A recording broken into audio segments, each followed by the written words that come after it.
Hello, mic sound check.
Hello, sound check. Ayan, magandang gabi po sa bawat isa. Welcome po sa ating prayer meeting.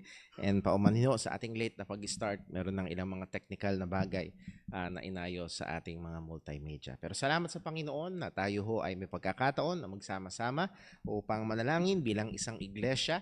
And pag-pray ho natin, meron hong ilang mga suggestions ang ating mga kapatiran with regards to some of the schedules and Lord willing pagmimitingan po natin yaan. Pero isa sa mga very excited ho tayo, dalawa ang ating magkasunod na event. This coming Sunday will be an evangelistic Sunday. So muli, pag-imbita ho natin. Let's just try to invite. Dito tayo magtatanghalian. Meron tayong ice cream dito sa church. Mahilig tayo doon. And then after that, the next day, Monday, it's a holiday. Holiday sa Monday. And atin ho nga, inaanyayahan ng ating mga kapatiran to join us, not just in games, but in fellowship and games. This coming Monday sa ating sports fellowship with JCBC Pandi.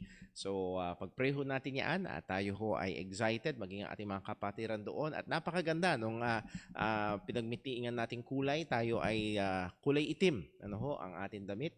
And sinabi sa akin ni Brother Jay, sila naman daw ang napag-desisyon nila ay kulay puti.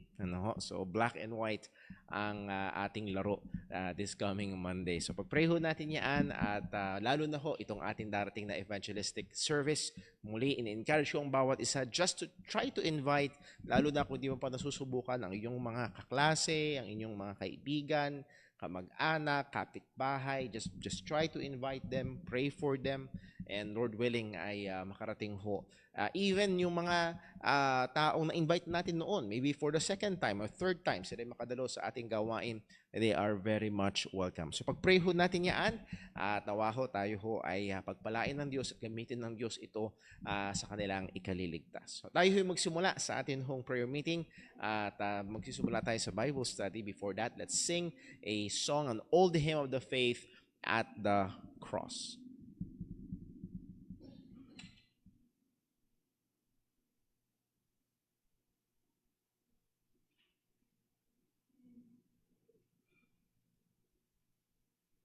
At tayo po'y magsitayong lahat.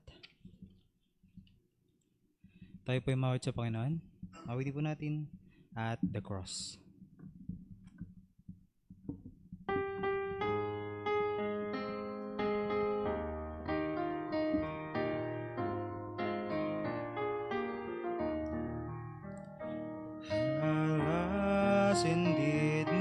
Savior bleed, and did my sovereign die? Would he devote that sacred such a worm as I? At the cross where I first saw the light, and the burden of my heart rolled away. Yes, where by faith I received my sight, and now I am happy all the day. Was it for crimes that I have done? He grown up on the tree. Amazing pity, grace unknown, and love beyond degree. At the cross where I first saw the light, and the burden of my heart rolled away. Yes, there by faith I received my sight, and now I am happy all the day. Well might the sun in darkness hide, and shut his glory seen, when Christ the mighty Maker died for man the creature sin. At the cross where I first saw the light, and the burden of my heart rolled away. Yes, there by faith I received my sight, and now I am happy all the day. But drops of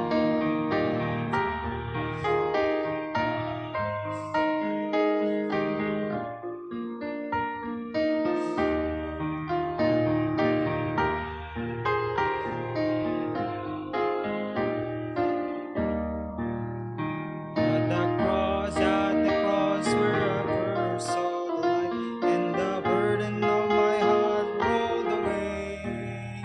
It was there by faith I received my sight, and now I am happy all the day. So griefs can never repay the depth of love I owe. Here, Lord, I give myself away, is all that I can do. At the cross where I first saw the light, and the burden of my heart rolled away.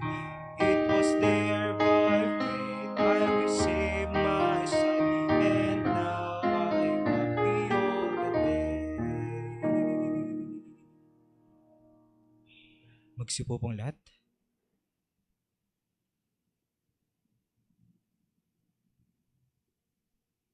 Well, purihin po ang pangalan ng Panginoon. And again, kailangan natin bantayan ang ating mga salita. It's not the cross, the wood itself. Hindi isa lang ang napako sa krus. Ang Roman Empire ay nagpapako ng libu-libong mga tao sa krus. Pero what made that cross special is yung napako doon ay namatay, ngunit muling nabuhay. At yun doon nagkaroon ng ganda ang instrument of death, cruel death na cross. At puri natin ang Panginoon sa katotohanan ito. Muli, welcome po sa ating Bible study, and this is the last installment ng ating serye ng pag-aaral patungkol sa pagkatakot sa Panginoon. And I hope we have already memorized itong Ecclesiastes 12 verse 13. Let us hear the conclusion of the whole matter. Fear God and keep His commandments, for this is the whole duty of man. At dahil ito ay atin hong obligasyon, not just being believers, all men ought to fear God. Lahat ng tao ay dapat magkaroon ng takot sa Diyos. That's why ang hindi pagkakaroon ng takot sa Panginoon ay kasalanan.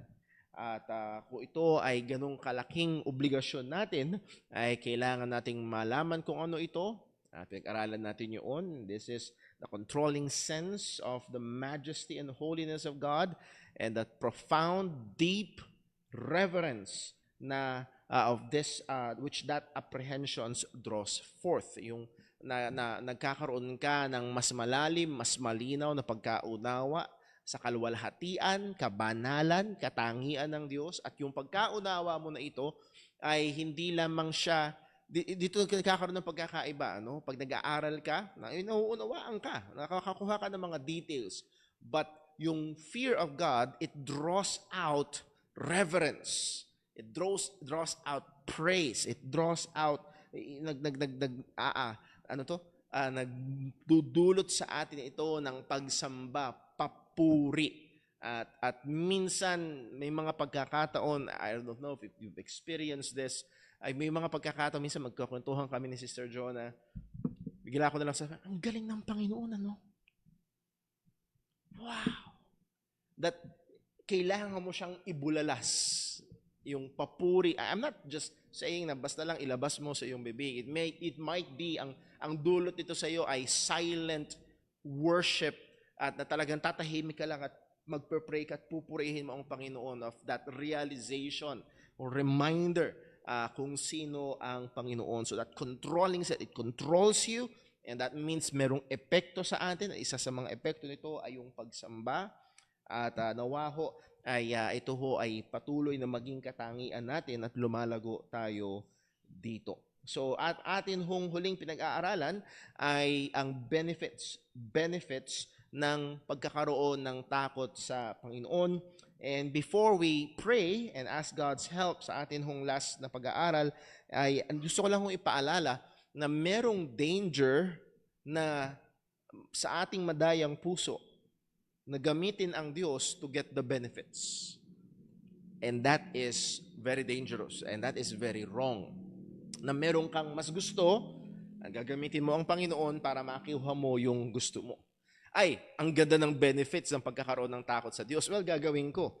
At dahil yun ang yung habol, yun ang gusto mo. No, it should be, that what will be totally the opposite of fearing God. Ano? The profound reverence ng pagka-apprehend kung sino ang Diyos. So, ang Diyos ang pinakamaganda, ang Diyos ang pinakamahalaga, ang Diyos ang pinakadakila sa iyong mga mata. And then, ito yung magdodraw ng pagkatakot sa Kanya. And then, susunod na lamang yung benefits. So let us be watchful kapag ang ating puso ay unti-unting medyo mas nahahaling doon sa mga benefits na maaaring idulot nito. At lagi nating ipaalala, kabigin natin, oo, dito ka sa Panginoon, sa pagkatakot. Yes, salamat, maganda, masarap, yung mga benefits ng pagkatakot sa Diyos, but dito tayo sa pagkatakot sa Panginoon. So let's just be aware because really napakatindi, napakaganda, napakasarap, napaka super, let's use the word, ang mga magiging pakinabang ng tao na may takot sa Panginoon. With that, let us pray. Panginoon naming Diyos, aming Ama sa langit, salamat Panginoon sa kabutihan mo, salamat sa katapatan mo, salamat Panginoon na ikaw ay nagpahayag ng iyong sarili sa amin, not just through general revelation sa pamamagitan ng iyong mga nilikha, kundi ikaw ay nagpahayag through your special revelation sa iyong mga salita and primarily sa pamamagitan ng iyong bugtong na anak na nahayag sa iyong salita. Salamat Panginoon sa mga katotohanan ito at nawa Panginoon, tulungan mo kami not just to get information but to really have a clear view, a growing, lalo pang lumilinaw, lalo pang lumalalim na pagkaunawa sa iyong mga katotohanan, lalo't higit sa dakilang kaligtasan na iyong ginawa sa pamamagitan ni Kristo. At ano ang dulot, anong epekto, anong biyaya nito sa amin ng mga na kay Kristo Jesus. Buksan mo ang aming mga mata at aming mga tainga, Panginoon. Bigyan mo kami, Panginoon, ng pagkaunawa sa mga ito at likhaan mo kami ng puso na may takot sa iyo. Ama, aming hinihiling na tulungan mo kami at maging sa aming pananalangin, samahan mo kami, paalala mo sa amin ang iyong mga katotohanan, lalo't higit ang katotohanan na ikaw, O Diyos, ay binigay mo ang banal na spirito na nasa sa amin at tumutuwang sa amin sa aming pananalangin. Saliksikin mo kami, Panginoon, sa aming mga kasalanan. Paalala mo, i-expose mo, O Diyos, gamitin mo ang iyong mga katotohanan upang ipakita ang aming mga kakulangan at nawa, tulungan mo kami na tunay itong pagsisihan at paglabanan sa kapangyarihan ng banal na Espiritu. Ikaw ang maluwalhati sa aming gawain ngayong gabi. Dalangin namin sa ngalan ng aming Panginoong Hesukristo. Amen. Well, balikan lang ho natin. Pinag-define natin ang fear of God. Pinag-aralan natin na ano ang pinanggagalingan ng pagkatakot sa Diyos, and it comes from knowing God. And knowing God, not just knowing information about God, yun nga yung habol natin, but really to know God, to experience God. And doon natin makikita lalo na sa Book of Psalms at sa iba pang mga lugar sa salita ng Diyos kung paano dinescribe ng Biblia, taste and see that the Lord is good. And we have meditated on that verse before na ang sabi ng salita, taste and see. At sa tao, madalas yung nakikita natin, wow, merong epekto. Yung nalalasahan natin, ang sarap, merong epekto. And the Bible invites us to taste and see, to really experience, not just to know, to experience God, to know God in that way. And pinag-aralan natin kung sino ang Panginoon, ang mga katangian ng Panginoon. And hopefully, sa ating buhay ay unti-unti, lalo natin na-appreciate kung sino ang Diyos. Maybe one day, na-appreciate mo yung pagiging soberano ng Panginoon, kung paanong yung details. Minsan, nire-reminisce namin, inaalala namin ni Sister Jonah yung mga nakaraan at kung paano ang Diyos ay nag-ayos ng mga detalye. Hanggang sa dumating ang isang araw, nagkakilala kami dito sa church. Wow, what a wonderful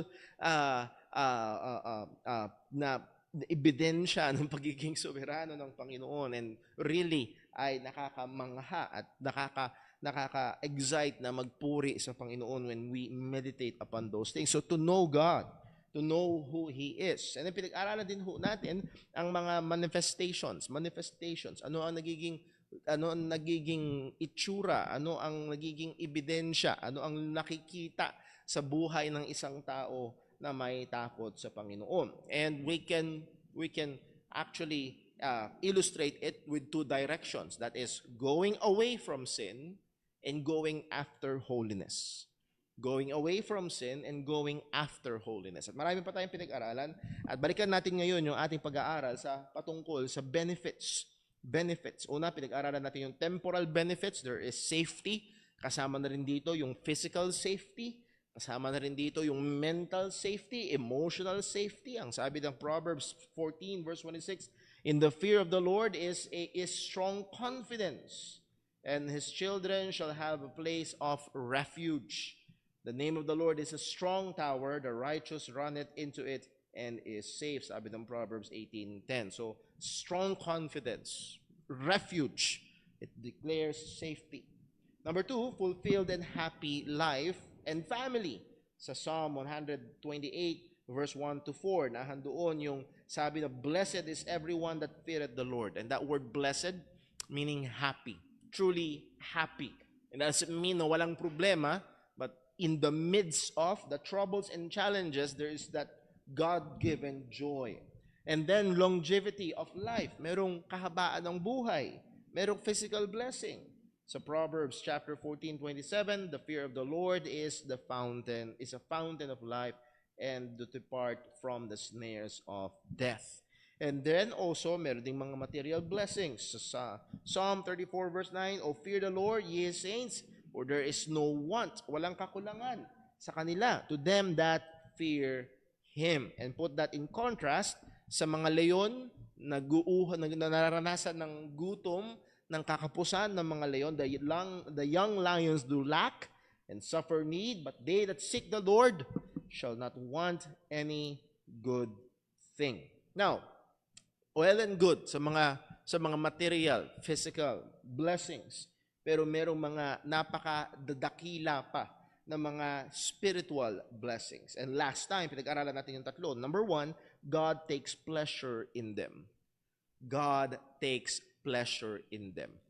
Nasubukan na natin magregalo, pero iba yung nagregalo ka, tas nakita mo yung niregalo mo, talagang wow! Wow!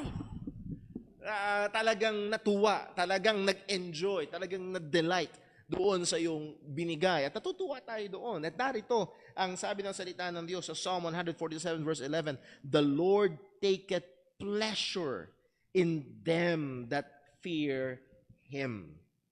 May delight. Merong kagalakan. He takes pleasure. Sa Psalm 147 verse 10, pag tinignan natin yung context ito, He delighteth not, ang Diyos ay hindi daw nalulugod sa strength of the horse, He taketh no pleasure in the legs of man. So hindi yung ating physical assets, hindi doon. Parang sabi, the Lord taketh pleasure in them that fear Him. Dito natin makikita may katotohanan yung sinabi ni John Piper that God is most glorified when we are most satisfied in Him. That our greatest asset is not physical, material, but God Himself. If God is our greatest asset, ika nga, He takes pleasure. He delights. What gives God pleasure is not our physical, material assets. It is our reverent dependency upon Him. Tayo ay nakadepende sa Kanya. Tayo ay nakatingin sa Kanya. Nalulugod ang Panginoon. Number 2, blessing, spiritual blessing ng pagkatakot sa Diyos, there's that fatherly love. Yes, ang Diyos ay Ama ng lahat ng mga mananampalataya at mahal niya ang lahat ng kanyang mga anak. Pero merong espesyal na sinabi ang salita ng Panginoon sa Psalm 103 verse 13, like as a father pitieth his children, so the Lord pitieth them that fear Him. Itinulad ito sa isang ama. And that word pitieth, hindi yung naaawa, ay, kawawa ka naman.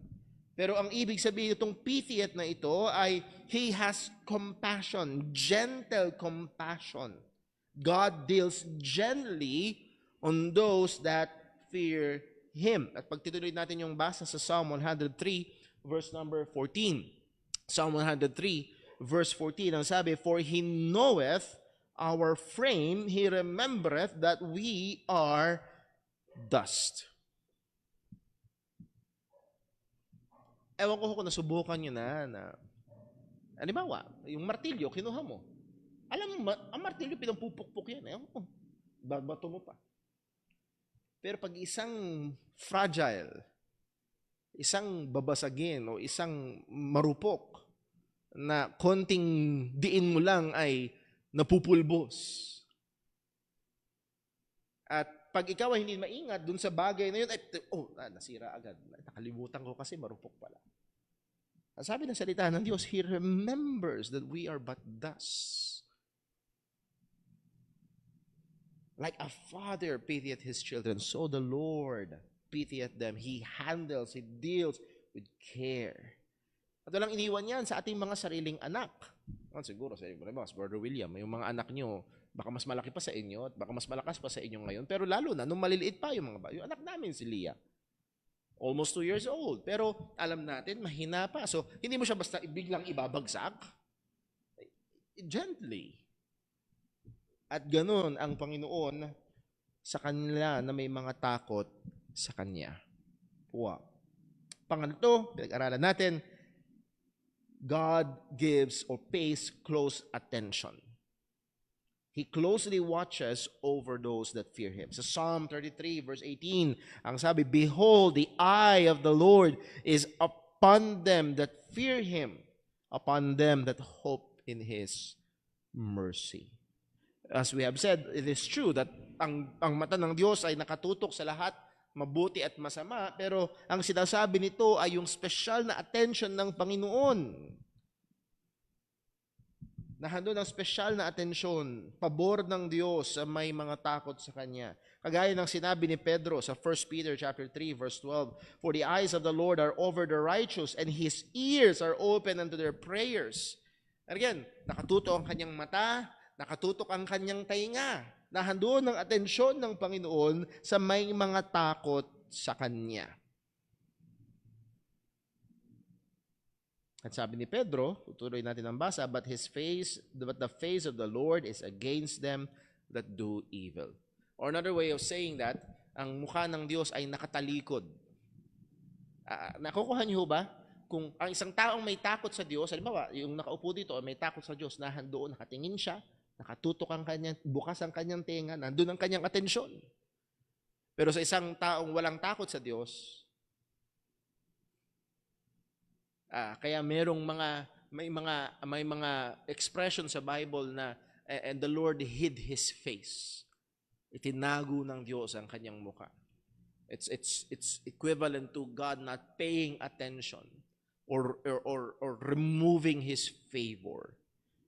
So narito, ang mata ng Diyos, ang atensyon ng Panginoon, ang pabor ng Panginoon ay nahandoon sa may mga takot sa Kanya. Well, pang-apat, meron tayong tatlong titingnan ngayong gabi. Pang-apat, and this is very intimate. Intimacy with God.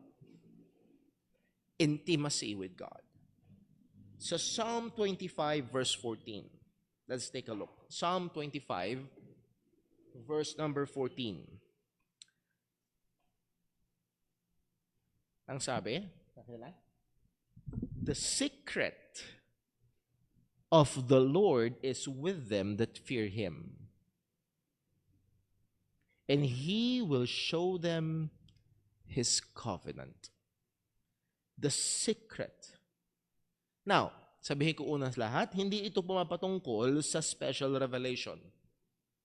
Na para bang, may mga hindi nilagay ang Diyos sa kanyang salita, pero i-reveal niya sa akin yung secret niya. Maaaring sabihin niya sa akin yung date, yung no. Hindi ganun. So wag. Hindi yun ang dapat nating isipin sa bagay na ito. Hindi ito mystical experience, but the word secret, Hebrew word sod, meaning council, assembly, or company of person in close deliberation. Ito yung kumaga, kung meron kang special, very personal na impormasyon, kanino mo lang i-reveal? Kanino mo lang sasabihin? Sa mga close sa'yo. Tama? At yun ang punteriya ng text na ito. Actually, pag binasa natin sa ESV, ang sabi sa ESV, the friendship of the Lord is for those who fear Him. Alam niyo, minsan meron tayong, kaibigan ko yan. Kakilala ko yan. And then, meron pang mas malapit, kaibigan ko yan. And then meron pang mas malapit na kaibigan ko yan. And then meron kang mga besties na sinabi. Best friend ko yan. Well, the friendship of the Lord is with them, that those that fear Him. Sabi ni Albert Barnes sa kanyang commentary, He will enable them to understand what there is in that covenant or in its gracious provisions that is adopted to promote their happiness and salvation. Take note, dito natin mas maunawaan. Anong ibig sabihin nito, yung secret of the Lord, or that close intimacy with the Lord is with them that fear Him. Doon sa second phrase na ang sabi, and He will show them His covenant. Teka muna, hindi ba, nasa scripture na yung covenant. Sinabi na ng Diyos yung covenant. Hindi naman sikreto. Pero ang ganda nung pinunto ni Albert Barnes, He will enable them to understand what is there in the covenant, in His gracious provisions, that it adapted to promote their happiness and salvation. Na lalo mong mauunawaan yung pangako ng Diyos, mas lalo mong maunawaan yung kaligtasan na binigay ng Panginoon, na ito ay lalo magdudulot sa iyo. Yes, merong maaaring mga Kristiyano sa ibang iglesia, sa ibang lugar, alam nilang sila'y patungo sa langit. Pero sa biyaya ng Panginoon, pinag-aaralan natin ng mas masusi ang salita ng Diyos. At hopefully, ay talagang ginawa sa yung mas malinaw ng Panginoon na hindi lang yung kaluluwa, Brother William, hindi lang yung kaluluwa pupunta sa langit. Yung katawan mo ay muling bubuhayin ng walang kasiraan. Woo! And that yes, nasa Bible yun. Pero it gives you more He gives you more understanding and appreciation and happiness. I think ito ay pwede nating i-relate doon sa sinabi at prayer ni Apostol Pablo sa mga Kristiyano sa Ephesians chapter 1. Buksan lang ho natin. Ephesians chapter 1 verse number 17. Ephesians 1 verse 17. Anong sabi? And the God of our Lord Jesus Christ, the Father of glory, may give unto you the spirit of wisdom and revelation in the knowledge of Him, that the eyes of your understanding being enlightened, that ye may know what is the hope of His calling. Ligtas ka na. Kabilang ka sa mga tinawag. Pero mas malaman mo pa, mas maunawaan mo pa yung pag-asa na meron ka bilang isa sa mga tinawag ng Panginoon. Hope of His calling. And what the riches of the glory of His inheritance in the saints, yung yaman ng mana. Muli, napakaraming Kristiyano ang alam nang nila, pupunta sila sa langit pag sila'y namatay. Pero as we have been studying, lalo na pinag-aralan natin sa ating time in the Word, pinag-aralan natin sa ating Sunday School, yung soteriology, the great blessings of our salvation, yung justification, adoption, hinihintay natin ang glorification, reconciliation. Again, napakadaming mga biyaya ng ating kaligtasan. Ang sabi pa ho diyan, verse 19, and what is the exceeding greatness of His power to usward who believe?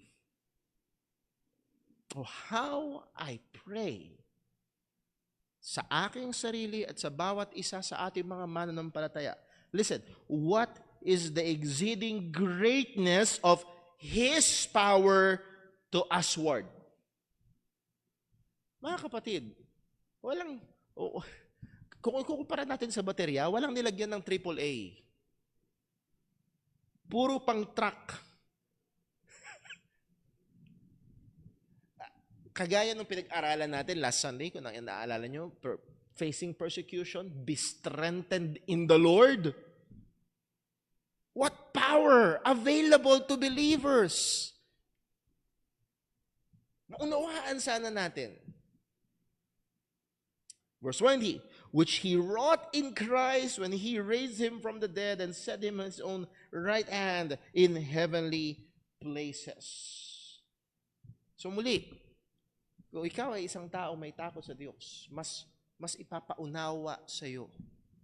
Mas ma-appreciate mo. Hindi ka bibigyan ni Lord ng something na bago, kundi mas mula dun sa ibinigay sa iyo. Meron din naman sila, ligtas din naman sila. Kuha niyo ho yun, ligtas din naman sila. Pero mas, paano ba? Mas ma-appreciate mo yung mga detalye, mas ma-enjoy mo yung laman ng biyaya ng ating kaligtasan at mas ipapaunawa sa atin ito ng Panginoon. Kanino ito? To them that fear Him. Sa kanila na may takot sa Kanya. Now, gusto ko lang magbigay ng paalala, huwag naman mangyari na magkaroon, ang kontrang-kontra dito ay kung magkakaroon tayo ng kayabangan. Special ako. Pinakita sa akin ni Lord. No. Purihin ng Diyos pinakita sa iyo. Pero wag mo tignan na special ka. So, let us be careful. This should be, kung sa biyaya ng Diyos, you are in that friendship, it should be accompanied with humility and gratitude and not pride. Hindi dapat kayabangan o hindi kapag papakumbaba at pagpapasalamat sa Panginoon. Ang dapat tumataas ang tingin mo ay sa Diyos, hindi sa sarili mo. Kasi mas faithful ako sa inyo. Kaya No. Again, kakontra yun dun sa sinabi na ang mata ng Diyos ay nahan doon sa mga humble, pero nire-reject niya yung mga proud. So let us be careful dahil may tendency tayo na magkaroon ng ganong pananaw. Number five. So again, intimacy with God. Number 5, salvation from troubles. Salvation from troubles. Sa Psalm 85 verse 9, ang sabi, surely His or God's salvation is nigh them that fear Him, that glory may dwell in our land.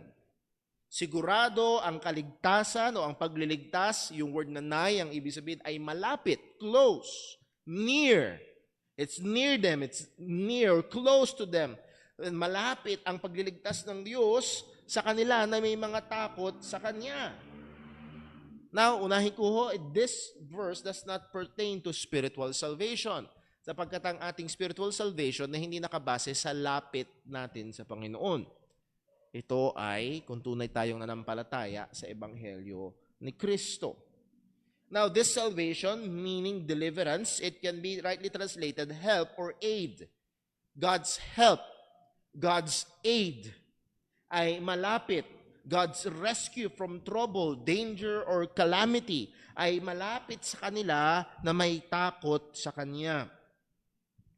Now, hindi ito ibig sabihin, gusto ko lang magbigay ng pagkaklaro, hindi ito ibig sabihin that you will be exempted from troubles.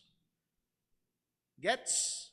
Hindi siya sabi na yung may mga takot sa Diyos will have no troubles. Actually, that is the opposite. You will have troubles, but God's help is near. Dadating ang mga pagsubok, darating ang mga kahirapan, darating ang mga mababigat, masasakit, mahihirap, nakakaiyak ng mga sandali. You can be heartbroken. Maybe you will face tragedies, but God's help and aid is near. Ito ay assurance sa mga takot sa Diyos na ang tulong ng Panginoon ay malapit. Na ang biyaya ng Diyos ay supisyente sa mga time ng dakilang kahirapan. So we can count all things as joy. We can really give thanks in everything. That we can confess with Apostle Paul that God's grace is really sufficient. But puntahan lang natin yun, napakaganda sa 2 Corinthians chapter 12 verse 7. And tingin ko walang magko-question sa atin sa closeness, sa nearness, or sa pagkatakot ni Apostol Pablo sa Panginoon. Yes? Si Apostol Pablo ay isang mananampalatayang may matinding takot sa Diyos.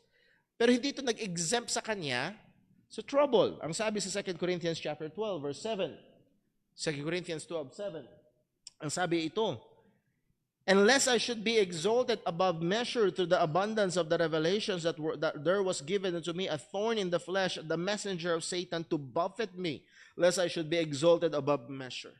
So si Apostol Pablo ay binigyan ng mga maraming revelasyon ng Panginoon at para i-deter ang pride kay Pablo, baka kasi, again, ito yung sinasabi natin kanina, even in the most holy of saints, pwedeng magkaroon ng danger ng pride out of spiritual things.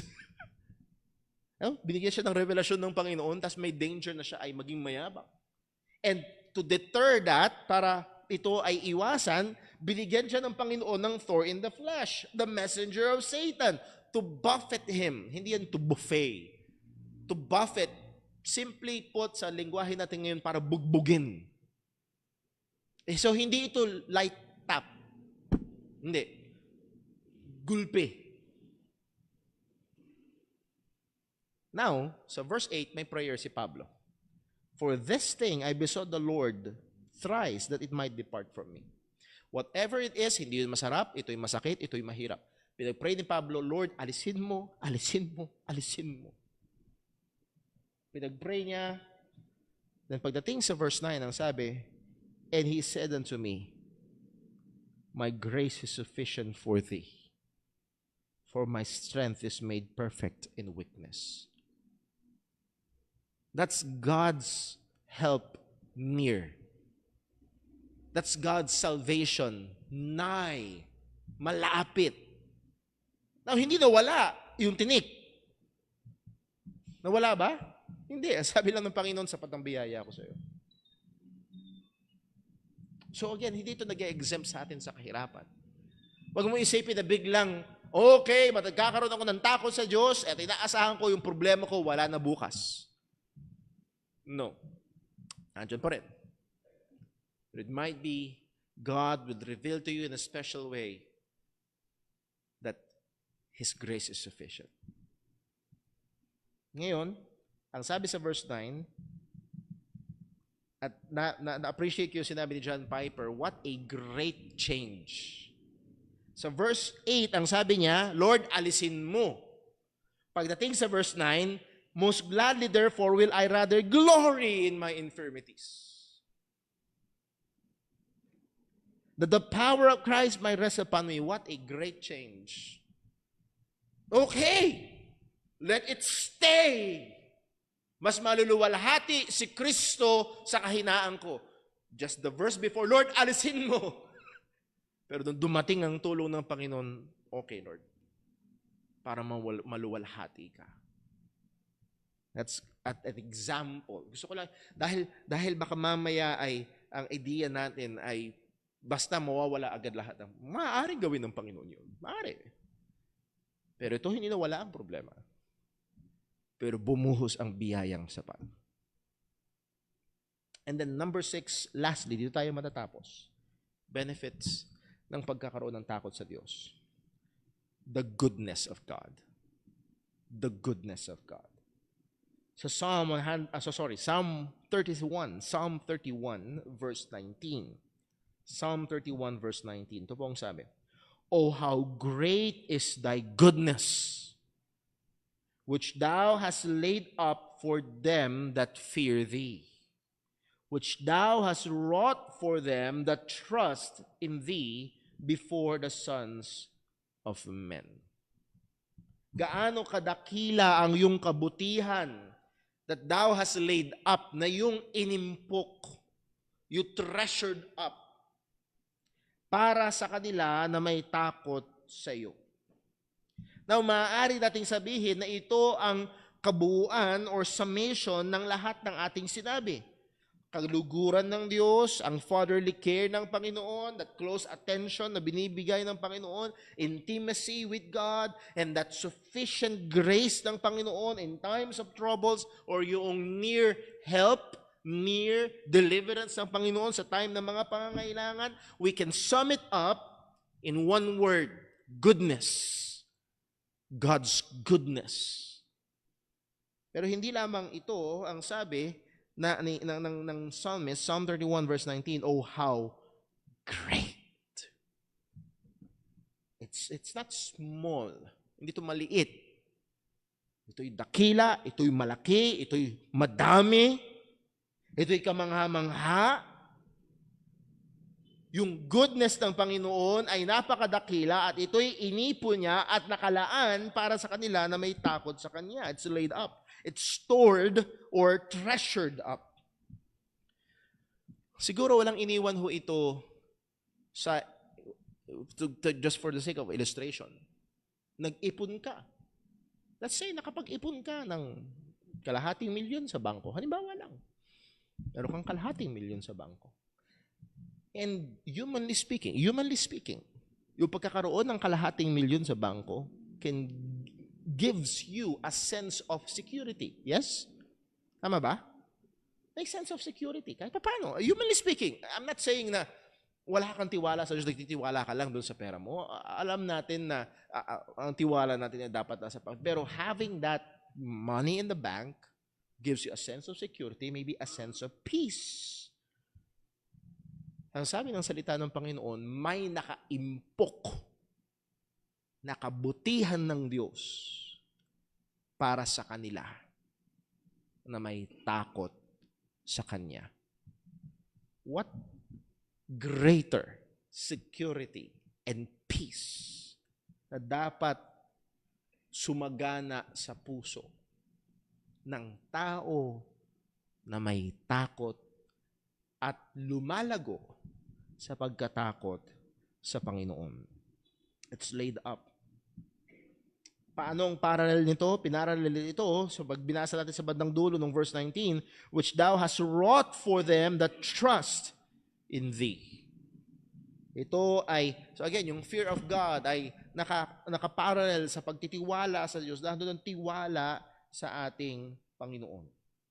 And hindi lamang ito limited sa mga material o physical na bagay, o mga kapatid, lalo na sa mga spiritual na bagay. Sa 1 Corinthians chapter 2 verse 9, ang sabi ni Apostol Pablo, let's close with this. 1 Corinthians chapter 2 verse 9. But as it is written, eye hath not seen, nor ears heard, neither have entered into the heart of man the things which God hath prepared for them that love Him. May mga nakita na tayong magagandang bagay dito sa mundong ito. Yes? Wala pa yun.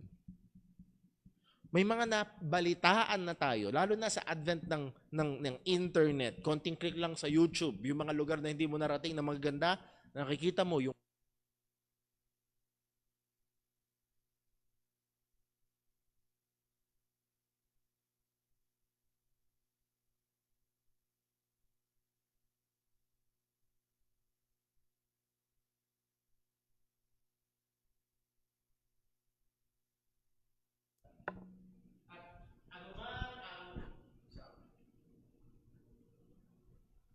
sound. Ayun.